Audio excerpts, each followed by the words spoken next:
Hey everyone, we're back at Read Aloud with our second session, live streaming the reading of the basic rules for D&D. We're going to pick up where we left off with game dice. If you're just joining us, we are reading the basic rules for D&D for anyone who might need them as a resource.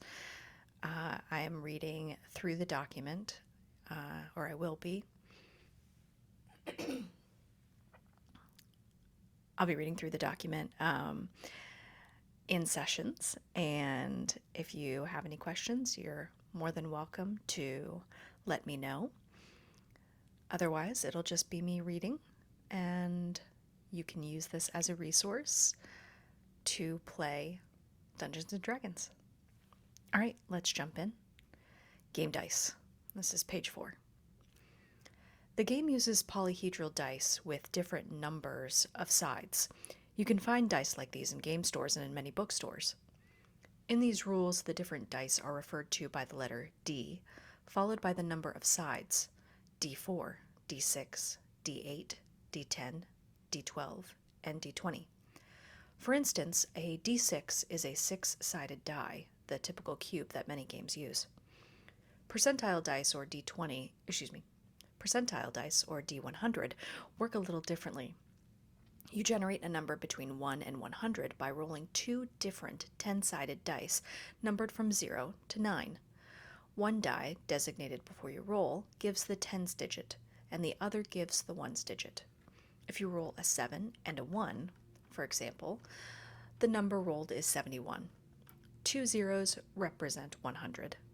Some 10-sided dice are numbered in tens, as in 00, 10, 20, and so on, making it easier to distinguish the tens digit from the ones digit. In this case, a roll of 70 and 1 is 71, and double 0 and 0 is 100. When you need to roll dice, the rules tell you how many dice to roll of a certain type, as well as what modifiers to add. For example, 3d8 plus 5 means you roll 3 8-sided dice and add them together, then add 5 to the total. The same D notation appears in the expressions 1d3 and 1d2. To simulate the roll of 1d3, roll a d6 and divide the number rolled by 2, round up. To simulate the roll of 1d2, roll any die and assign a 1 or 2 to the roll depending on whether it was odd or even. Alternatively, if the number rolled is more than half the number of sides on the die, it's a 2. The d20.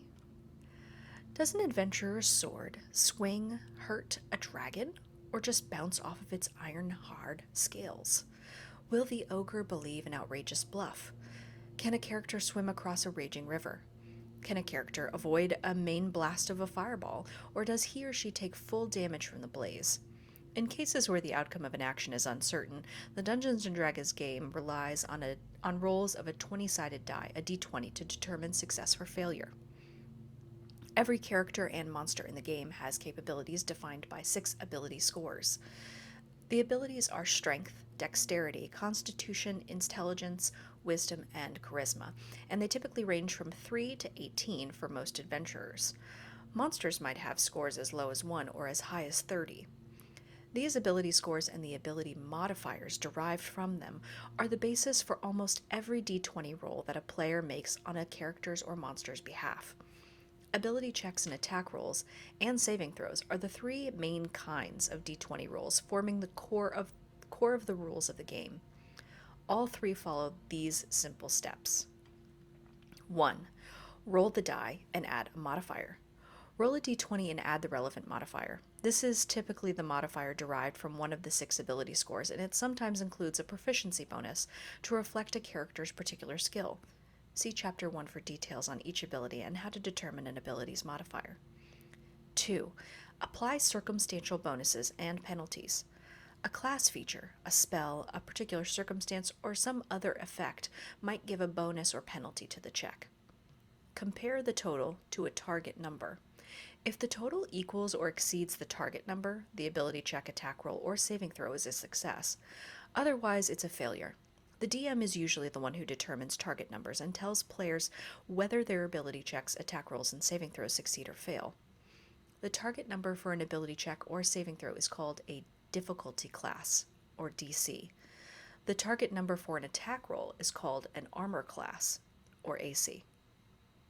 This simple rule governs the resolution of most tasks in D&D play. Chapter 7 provides more detailed rules for using the D20 in the game.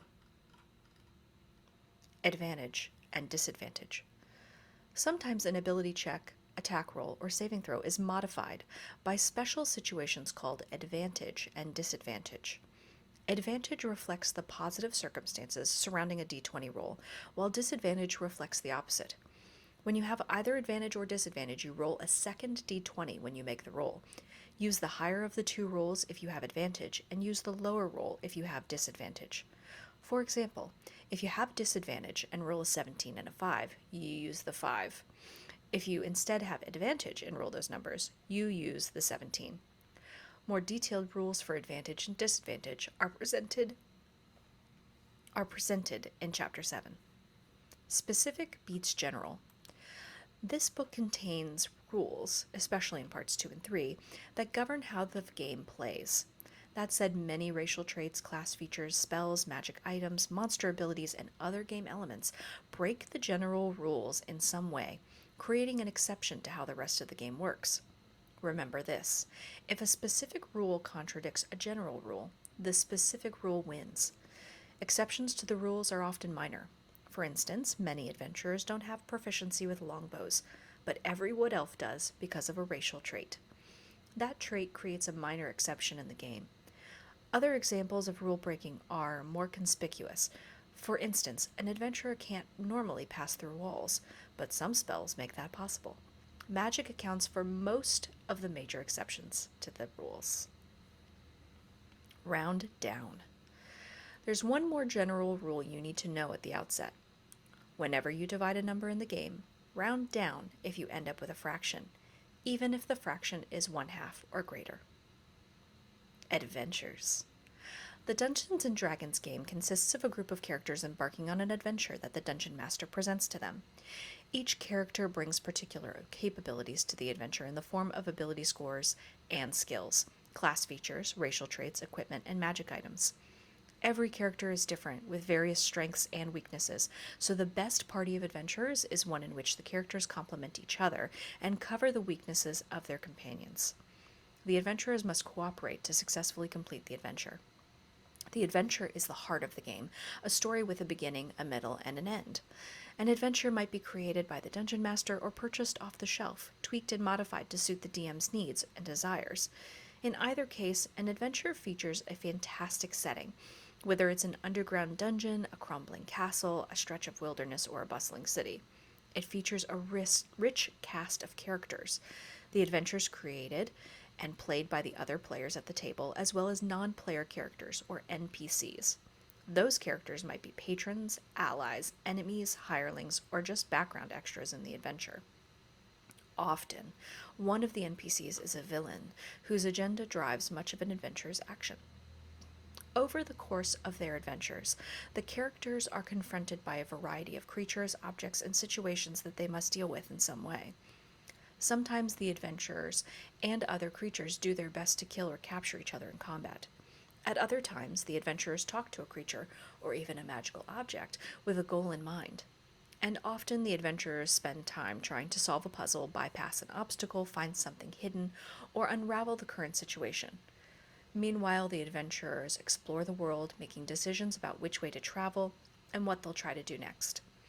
Adventures vary in length and complexity. A short adventure might present only a few challenges, and it might take no more than a single game session to complete. A long adventure can involve hundreds of combats, interactions, and other challenges, and take dozens of sessions to play through, stretching over weeks or months of real time. Usually the end of an adventure is marked by the adventurers heading back to civilization to rest and enjoy the spoils of their labors. But that's not the end of the story.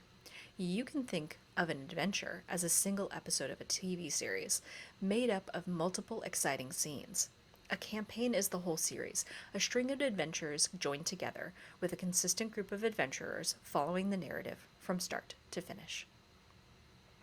The three pillars of adventure. Adventurers can try to do anything their players can imagine, but it can be helpful to talk about their activities in three broad categories: exploration, social interaction, and combat. Exploration includes both the adventurer's movement through the world and their interaction with objects and situations that require their attention. Exploration is the give and take of the players describing what they want their characters to do, and the dungeon master telling the players what happens as a result. On a large scale, that might involve the characters spending a day crossing a rolling plain or an hour making their way through caverns underground. On the smallest scale, it could mean one character pulling a lever in a dungeon room to see what happens. Social interaction features the adventurers talking to someone or something else. It might mean demanding that a captured scout reveal the secret entrance to the goblin lair, getting information from a rescued prisoner, pleading for mercy from an orc chieftain, or persuading a talkative magic mirror to show a distant location to the adventurers. The rules in chapters 7 and 8 support exploration and social interaction, as do many class features in chapter 3 and personality traits in chapter 4. Combat, the focus of Chapter 9, involves characters and other creatures swinging weapons, casting spells, maneuvering for position, and so on, all in an effort to defeat their opponents, whether that means killing every enemy, taking captives, or forcing a rout. Combat is the most structured element of the D&D session, with creatures taking turns to make sure that everyone gets a chance to act. Even in the context of a pitched battle, there's still plenty of opportunity for adventurers to attempt wacky stunts, like surfing down a flight of stairs on a shield, to examine the environment, perhaps by pulling a mysterious lever, and to interact with other creatures, including allies, enemies, and neutral parties. The wonders of magic. Few D&D adventures end without something magical happening. Whether helpful or harmful, magic appears frequently in the life of an adventurer, and it is the focus of chapters 10 and 11. In the worlds of Dungeons and Dragons, practitioners of magic are rare, set apart from the masses of people by their extraordinary talent. Common folk might see evidence of magic on a regular basis, but it's usually minor. A fantastic monster, a visibly answered prayer, a wizard walking through the streets with an animated shield guardian as a bodyguard. For adventurers, though, magic is key to their survival. Without the healing magic of clerics and paladins, adventurers would quickly succumb to their wounds. Without the uplifting magical support of bards and clerics, warriors might be overwhelmed by powerful foes. Without the sheer magical power and versatility of wizards and druids, every threat would be magnified tenfold. Magic is also a favored tool of villains. Many adventures are driven by the machinations of spellcasters who are hell-bent on using magic for some ill end. A cult leader seeks to awaken a god who slumbers beneath the sea. A hag kidnaps youths to magically drain them of their vigor. A mad wizard labors to invest an army of automatons with a facsimile of life. A dragon begins a mystical ritual to rise up as a god of destruction. These are just a few of the magical threats that adventurers might face. With magic of their own, in the form of spells and magic items, the adventurers might prevail. Part 1. Character Creation. Chapter 1. Step-by-step characters. Your first step in playing an adventure in the Dungeons & Dragons game is to imagine and create a character of your own. Your character is a combination of game statistics, role-playing hooks, and your imagination. You choose a race such as human or halfling, and a class such as fighter or wizard. You also invent the personality, appearance, and backstory of your character. Once completed, your character serves as your representative in the game, your avatar in the Dungeons & Dragons world. Before you dive into step 1 below, think about the kind of adventurer you want to play. You might be a courageous fighter, a skulking rogue, a fervent cleric, or a flamboyant wizard. Or you might be more interested in an unconventional character, such as a brawny rogue who likes hand-to-hand combat, or a sharpshooter who picks off enemies from afar. Do you like fantasy fiction featuring dwarves and elves? Try building a character of one of those races. Do you want your character to be the toughest adventurer at the table? Consider the fighter class. If you don't know where else to begin, take a look at the illustrations in this book to see what catches your interest. Once you have your character in mind, follow these steps in order, making decisions that reflect the character you want. Your conception of your character might evolve with each choice you make. What's important is that you come to the table with a character you are excited to play. Throughout this chapter, we use the term character sheet to mean whatever you use to track your character, whether it's a formal character sheet, like the one at the end of these rules, some form of digital record, or a piece of notebook paper. An official D&D character sheet is a fine place to start until you know what information you need and how to use it during the game. Building Bruenor. Each step of character creation includes an example of that step, with a player named Bob building his dwarf character, Bruenor. 1. Choose a race. Every character belongs to a race, one of the many intelligent humanoid species in the D&D world. The most common player character races are dwarves, elves, halflings, and humans. Some races also have sub-races, such as mountain dwarf or wood elf. Chapter 2 provides more information about these races. The race you choose contributes to your character's identity in an important way by establishing a general appearance and the natural talents gained from culture and ancestry. Your character's race grants particular racial traits, such as special senses, proficiency with certain weapons or tools, proficiency in one or more skills, or the ability to use minor spells. These traits sometimes dovetail with the capabilities of certain classes. See Step 2. For example, the racial traits of Lightfoot halflings make them exceptional rogues, and high elves tend to be powerful wizards. Sometimes playing against type can be fun too. Halfling paladins and mountain dwarf wizards, for example, can be unusual but memorable characters. Your race also increases one or more of your ability scores, which you determine in Step 3. Note these increases and remember to apply them later. Record the traits granted by your race on your character sheet. Be sure to note your starting languages and your base speed as well. Building Bruenor, Step 1. Bob is sitting down to create his character. He decides that a gruff mountain dwarf fits the character he wants to play. He notes all the racial traits of dwarves on his character sheet, including his speed of 25 feet and the languages he knows, Common and Dwarvish. 2. Choose a class. Every adventurer is a member of a class. Class broadly describes a character's vocation, what special talents he or she possesses, and the tactics he or she is most likely to employ when exploring a dungeon, fighting monsters, or engaging in a tense negotiation. The character classes are described in Chapter 3. Your character receives a number of benefits from your choice of class. Many of these benefits are class features, capabilities, including spellcasting, that set your character apart from members of other classes. You also gain a number of proficiencies: armor, weapons, skills, saving throws, and sometimes tools. Your proficiencies define many of the things your character can do particularly well, from using certain weapons to telling a convincing lie. On your character sheet, record all the features that your class gives you at first level. Typically, a character starts at first level and advances in level by adventuring and gaining experience points, or XP. A first-level character is inexperienced in the adventuring world, although he or she might have been a soldier or a pirate and done dangerous things before. Starting off at first level marks your character's entry into the adventuring life. If you're already familiar with the game, or if you are joining an existing D&D campaign, your DM might decide to have you begin at a higher level, on the assumption that your character has already survived a few harrowing adventures. Record your level on your character sheet. If you've started at a higher level, record the additional elements your class gives you for your levels past first.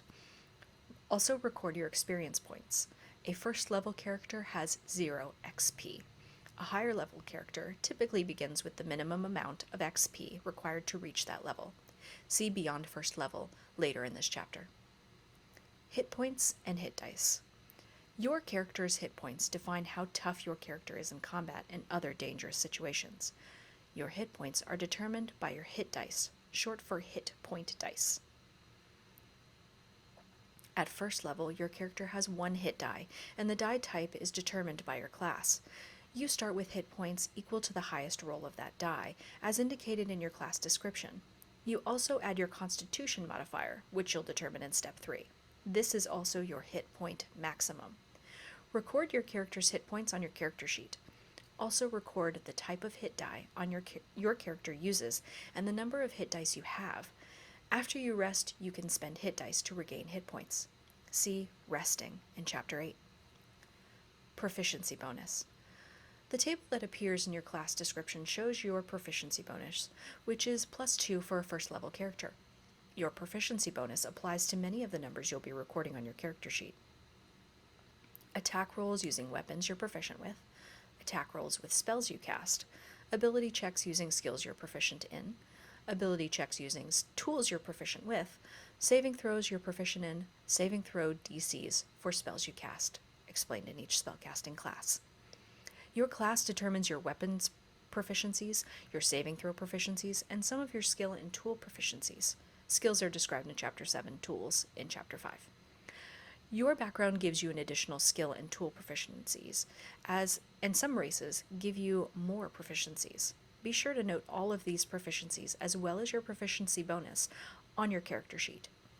Your proficiency bonus can't be added to a single die or other number more than once. Occasionally, your proficiency bonus might be modified, doubled or halved, for example, before you apply it. If a circumstance suggests that your proficiency bonus applies more than once to the same roll, or that it should be multiplied more than once, you nevertheless add it only once, multiply it only once, and have it only once. Building Bruenor, Step 2. Bob imagines Bruenor charging into battle with an axe, one horn on his helmet broken off. He makes Bruenor a fighter, and notes the fighter's proficiencies and first-level class features on his character sheet. As a first-level fighter, Bruenor has one hit dice, a d10, and starts with hit points equal to 10 plus his Constitution modifier. Bob notes this and will record the final number after he determines Bruenor's Constitution score. See Step 3. Bob also notes the proficiency bonus for a first-level character, which is +2. Box text. Quick build. Each class description in Chapter 3 includes a section offering suggestions to quickly build a character of that class, including how to assign your highest ability scores, a background suitable to the class, and starting spells. End box text. 3. Determine ability scores.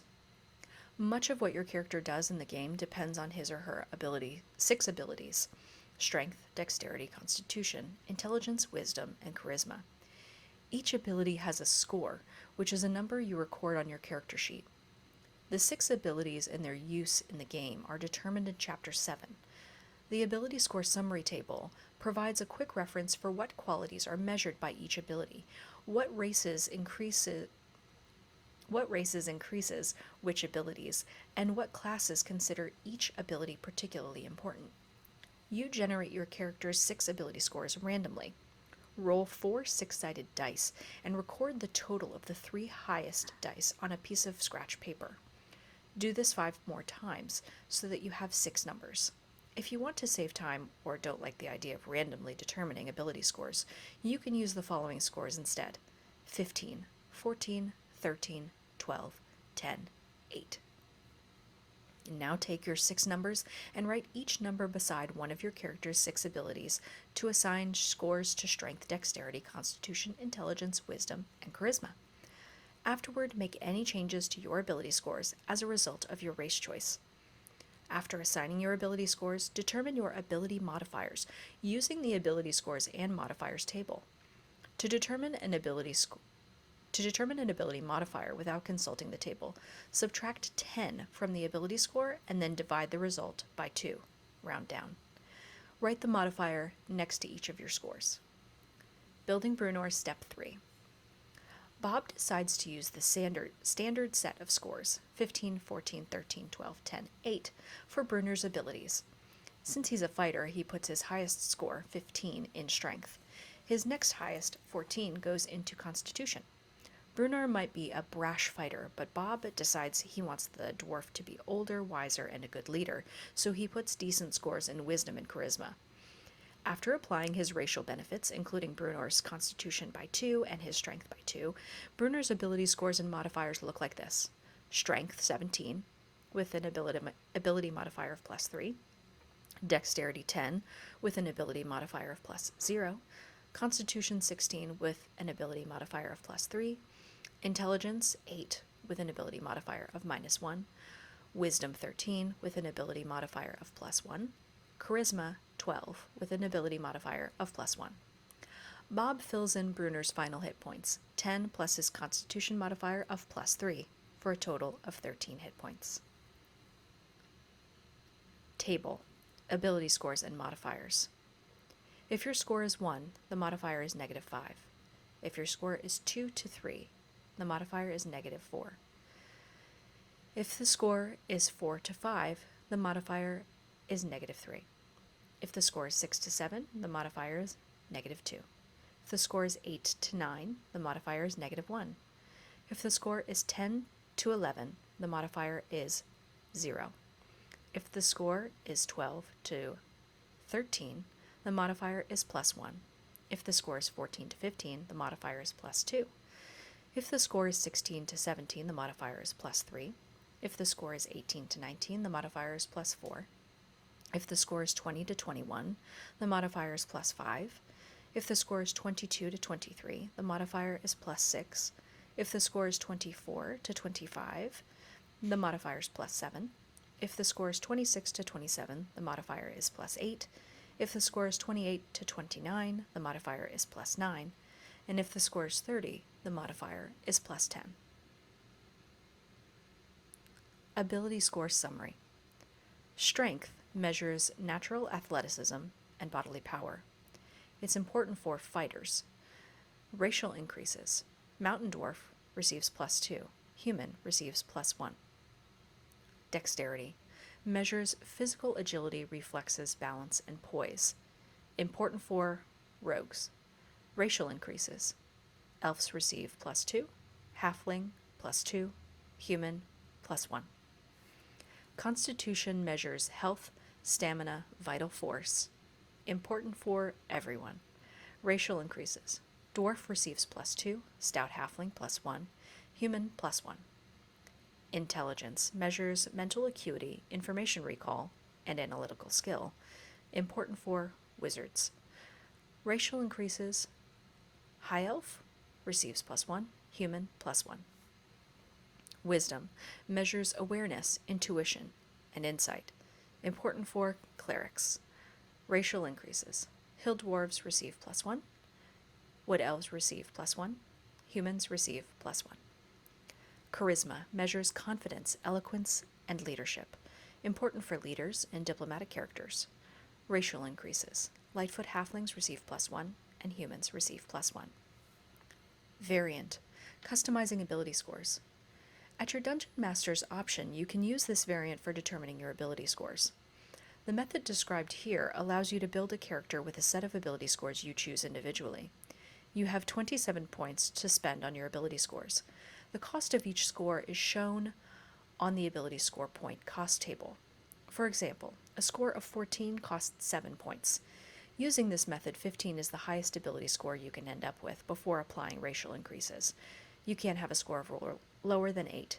This method of determining ability scores enables you to create a set of 3 high numbers and 3 low ones, such as 15, 15, 15, 8, 8, 8, a set of numbers that are above average and nearly equal, such as 13, 13, 13, 12, 12, 12, or any set of numbers between those extremes. Ability score point cost table. A score of 8 costs 0. A score of 9 costs 1. A score of 10 costs 2. A score of 11 costs 3. A score of 12 costs 4. A score of 13 costs 5. A score of 14 costs 7. And a score of 15 costs 9. We're going to stop here for today.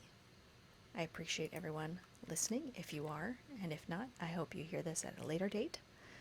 We will continue again soon. Thanks so much.